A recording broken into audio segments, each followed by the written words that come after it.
On this farm in the rolling hill country of northern Maryland, the Holters, rallying to the call for more food, join the growing army of victory gardeners. This is Dad Holter. He helps with the heavy work. Mother, well, she helps with most everything. Grandpa Holter, he says the only honest way to get a mess of peas or a crown of glory is to work for it. Brother Bill is in the Army, but Dick, 14 years old, takes his place. And this is Jane, just 16.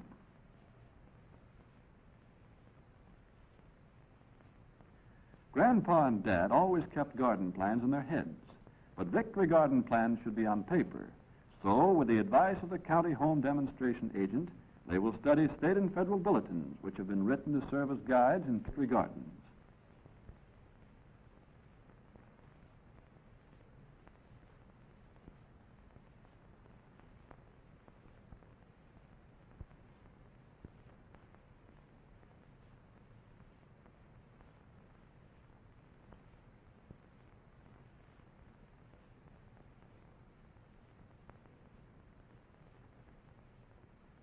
Now let's see on this little model of their quarter-acre garden the plan they work out. Here's the early garden. Here, 4 rows of early potatoes. Then 2 double rows of peas, early, medium, and late. 1 row of cabbage. Double row of carrots and beets, half a row of each. 1 double row of greens, spinach, mustard, turnips, and chard. Tomatoes, early and late, wilt-resistant. Peppers, half a row. Radishes, lettuce, and onions next to the house. Asparagus and rhubarb beds are at the side. Pole beans, 3 rows. 4 rows of sweet corn along the fence. And finally, 2 rows of lima beans complete the early garden.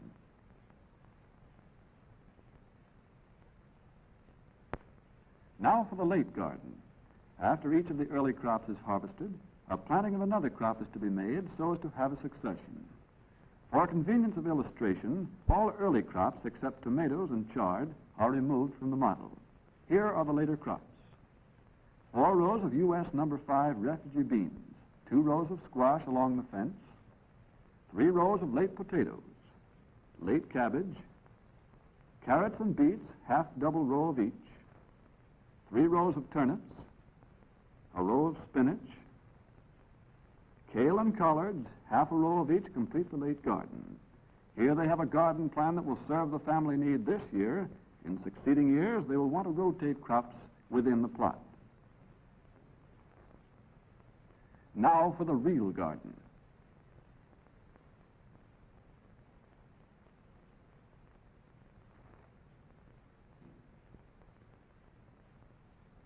When the maples are in bloom, it's time to begin planting. When the moisture is just right, the soil won't ball or be sticky. It holds its shape when pressed, but crumbles easily when broken. Then it's right for working and planting. The garden is sunny, has good soil and drainage, and is well fenced. It was manured and plowed last fall. Now, after liming and harrowing, it is ready to plant.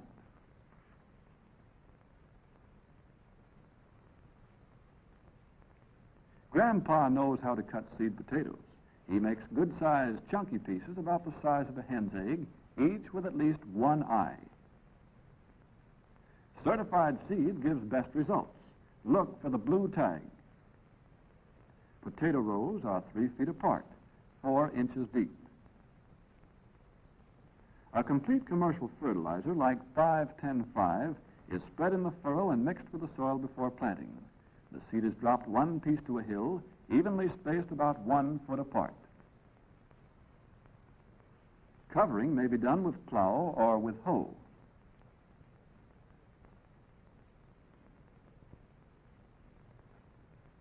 In running furrows for peas, a line or stakes are used to space them in double rows 3 feet apart. Treatment of peas and other vegetable seed with dust disinfectant helps to prevent seed rot and blights. A level teaspoonful of powder to 4 pounds of seed, well mixed until each seed is coated.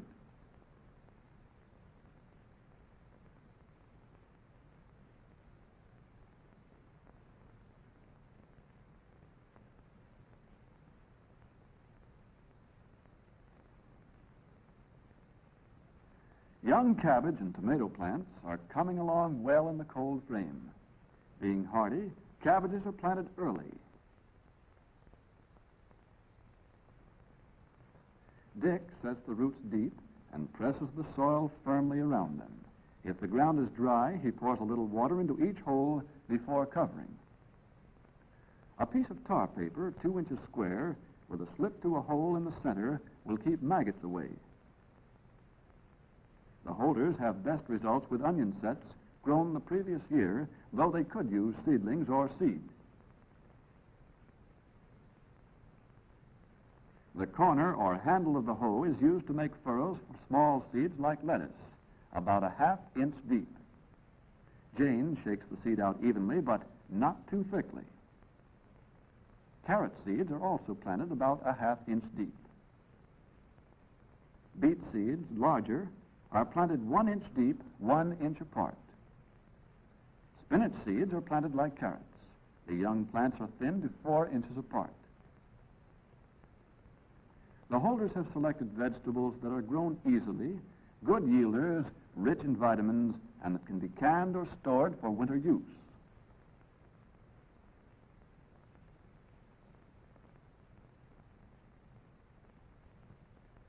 Plum trees are in bloom. Time to plant sweet corn. This is the Golden Cross Bantam, resistant to disease. 3 kernels to the hill of high germinating seed are enough.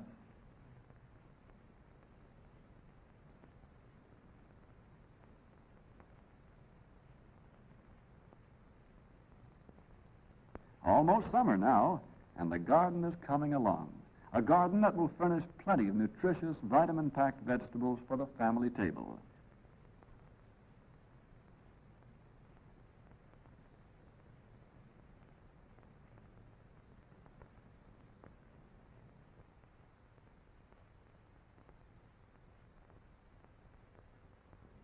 That is, if they ever reach the table. The paper still keeps the maggots away from the cabbage. Tomatoes are a must in every victory garden, and lots of them. Plants are set out when danger of frost is over.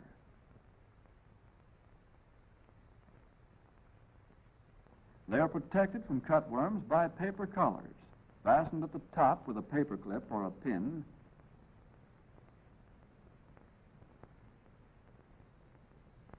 At the bottom, by pulling the soil around them. A few peppers are desirable. The holders started these hot weather plants 7 weeks ago in the kitchen window.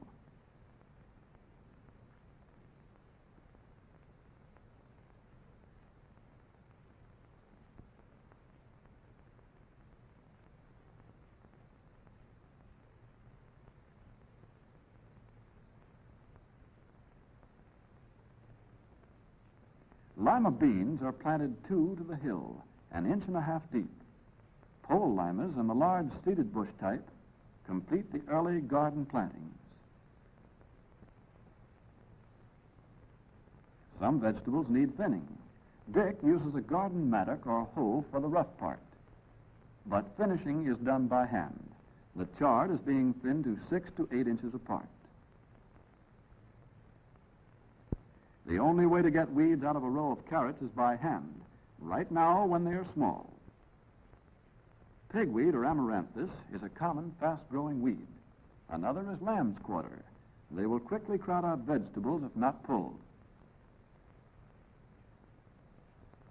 Thinning carrots is a pain in the back, for seedling carrots are little, and no mistake. But these young folks have keen eyes and nimble fingers. Weeds grow fast, and as Grandpa says, there's no tool that gets them all, but the Panzer hoe makes the job easier between the rows. Careful, not too close or too deep. You might cut the outer roots.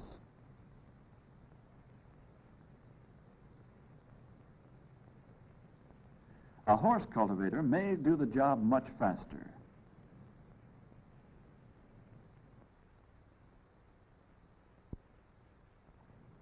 This implement has attachments that will plant seeds of almost any size in rows or in hills.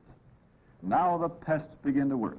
Smut, worm, beetle, blight, bugs, hoppers. Who said gardening was just pleasant exercise? Here's the first pest, the common cabbage worm eating holes in the newest cabbage leaves. Like a good gardener, Dick is on the job to protect the crop from all these pests and diseases. The cabbage worm's mama, a small white butterfly, lays its eggs in the leaves. A serving of stomach poison with a cabbage should finish Mr. Cabbage Worm. Rotenone and pyrethrum dust have been made scarce by the war, so cryolite dust is used. Dick does a good job of it.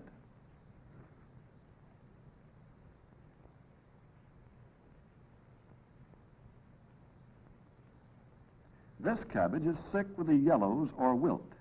Once the fungus that causes wilt gets into the soil, it takes years to get rid of it.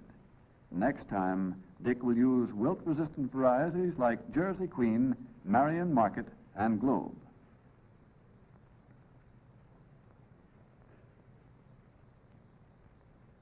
The easy way to control insects and diseases is to attack them before they become too numerous. Flea beetles eat holes in potato leaves. Bordeaux mixture and calcium arsenate combined is the remedy for insects and leaf diseases of potatoes. To make 2½ gallons of Bordeaux, Dick dissolves 3 ounces of powdered copper sulfate in water. Then he makes a thin paste of 3 ounces of hydrated lime and water. This is put into the pail, stirred, and the Bordeaux mixture is made. To this may be added 2 tablespoonfuls of calcium arsenate to kill potato bugs and other leaf-eating insects. Easy, isn't it? Bordeaux is also a good spray for grapes, tomatoes, and roses. Dick sprays potatoes with Bordeaux about once every 2 weeks. Late potatoes need more sprayings than early ones. Now the peas are ready. Excellent source of vitamin C.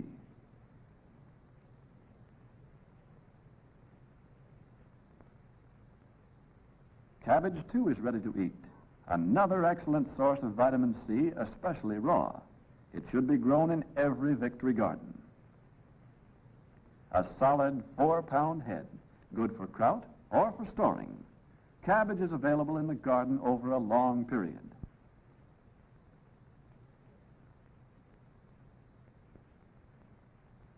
Carrots are rich in vitamin A, needed for night vision and building up resistance to disease.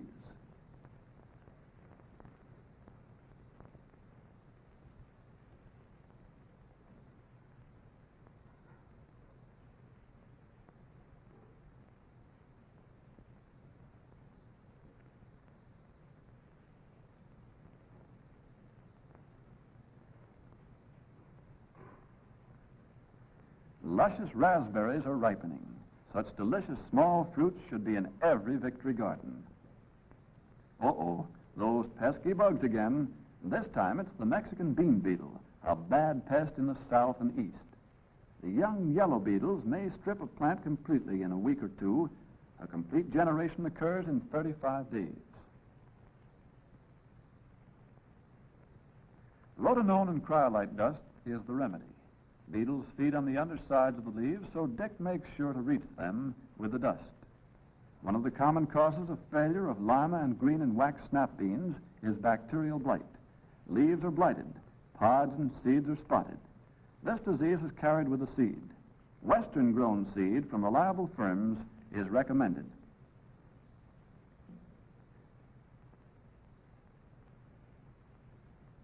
Tomatoes are troubled by wilt, caused by a fungus that lives in the soil and attacks through the roots, getting into the sap-carrying tubes and shutting off the water supply. The plants die. This blackened, woody tissue is the sign of wilt. Only resistant varieties should be grown on wilt-infested land. The fungus does not damage seriously resistant varieties like Marglobe, Rutgers, Pritchard, and Pan America. A similar disease affects eggplant. Note the darkened tissue in the cut stem. The remedy is rotation of crops. The clean white appearance of this stem indicates a healthy plant. Here's the pesky old corn earworm. Eggs are laid and hatch in the silk. A mixture of white mineral oil and pyrethrum in the silk at the right time helps to control them. Smut, another corn enemy, attacks all parts of the plant. On tassels, it does not lower yields much, but on or below the ear, it is damaging. Leaf blights also affect corn. Sprays do not control these diseases, but resistant varieties of corn are being developed. Downy mildew is one of several leaf diseases that interfere with successful production of cucumber and related crops. Another is anthracnose. It affects both the leaves and the fruit. It spots and blights watermelons and muskmelons, decreasing yields and reducing quality of fruit. Bordeaux and copper lime dust are used for these diseases. This garden pest is easy to stop. Just keep the gate closed and the fence tight. No holes.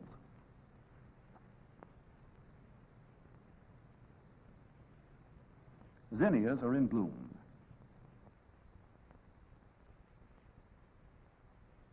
And the crops are beginning to roll out. The last of the early Irish cobblers.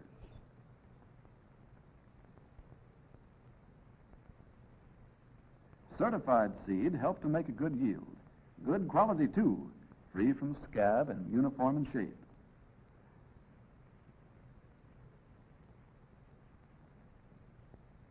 Much of the nutritional value of beets is in the tops, so it's wise to use them young when the tops are edible.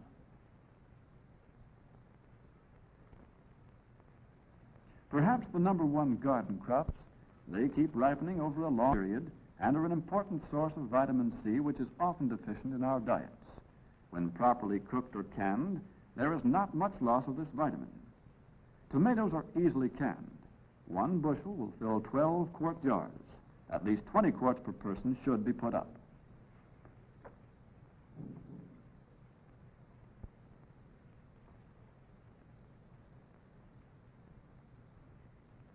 Corn tops against the sky.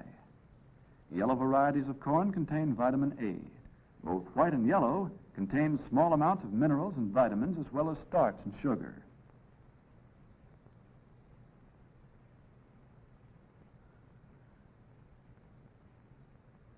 Green peppers, rich in vitamins C and A.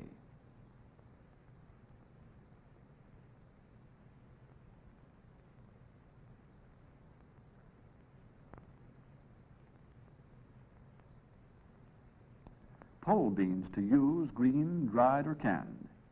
And Swiss chard. Chard can be used throughout the summer.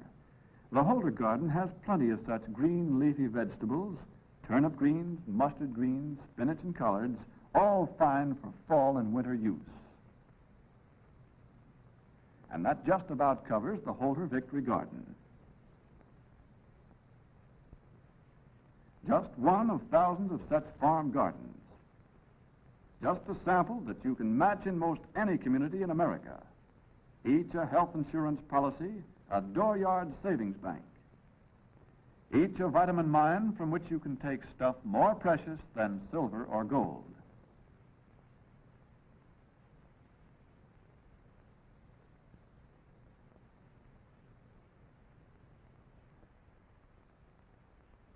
But remember what Grandpa says, no work, no garden.